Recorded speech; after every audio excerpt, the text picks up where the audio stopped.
ചിങ്ങത്തിലെ തിരുവോണത്തിന് മുൻപേ ഓർമ്മകളുടെ മുറ്റത്ത് പൂക്കളമൊരുക്കി ഇന്ന് പിള്ളേരോണം.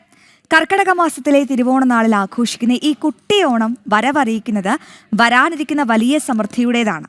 പൂണൂൽ മാറ്റുന്ന ആവണി അവിട്ടം ചടങ്ങും തൃക്കാക്കര ക്ഷേത്രത്തിലെ ഓണാഘോഷ തുടക്കവും ഈ പ്രത്യേക ദിനത്തിലാണ്. മാഞ്ഞു പോകുന്ന പഴമയുടെ ആ മനോഹരമായ ഓർമ്മകളിലേക്ക് ഒരെത്തിനോട്ട്. ഇത് ബാല്യകാലത്തിന്റെ അവകാശവും ഉത്സവവുമായിരുന്നു. തൂശനിലയിൽ പരിപ്പും പപ്പടവും ഉൾപ്പെടെ എല്ലാ വിഭവങ്ങളുമുള്ള ഗംഭീര സദ്യ. തോരാതെ പെയ്യുന്ന കർക്കിടക മഴയ്ക്കിടെയാണ് പിള്ളേരോണം വരുന്നത്. കള്ളക്കർക്കിടകത്തിലെ തോരാമഴ മാറി 10 നാൾ വെയിലുണ്ടാകുമെന്നാണ് പഴമക്കാരുടെ പക്ഷം. ഈ 10ാം വെയിലിലാണത്രേ പിള്ളേരോണം എത്തുന്നത്. പഞ്ഞവും വറുതിയും നിറഞ്ഞ കർക്കിടകത്തിന്റെ കറുത്ത നാളുകളിൽ ഒട്ടിക്കിടക്കുന്ന വയറുകളുമായി കുരുന്നുകൾ കാത്തിരിക്കുന്ന സുദിനം. വിശപ്പടക്കി ഉറങ്ങിയിരുന്ന ബാല്യങ്ങൾക്ക് മുന്നിൽ വരാനിരിക്കുന്ന സമൃദ്ധിയുടെ പ്രതീക്ഷയായിട്ടാണ് പിള്ളേരോണം എത്തിയിരുന്നത്.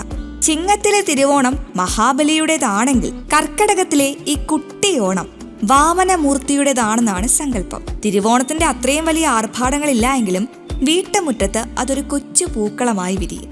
അടുക്കളയിൽ നിന്ന് കൊതിയൂറുന്ന ഉണ്ണിയപ്പത്തിന്റെ മണം വരും.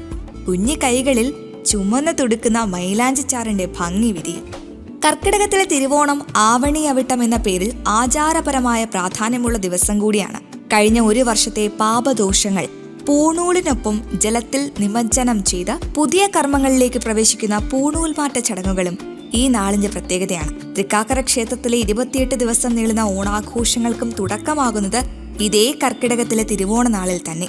മാറിവരുന്ന കാലത്തിനിടയിൽ മങ്ങിപ്പോയേക്കാവുന്ന ഇത്തരം ചില ഓർമ്മപ്പെടുത്തലുകളാണ് നമ്മുടെ സംസ്കാരത്തിന്റെ വേരുകൾ. ന്യൂസ് ഡെസ്ക് ജനം.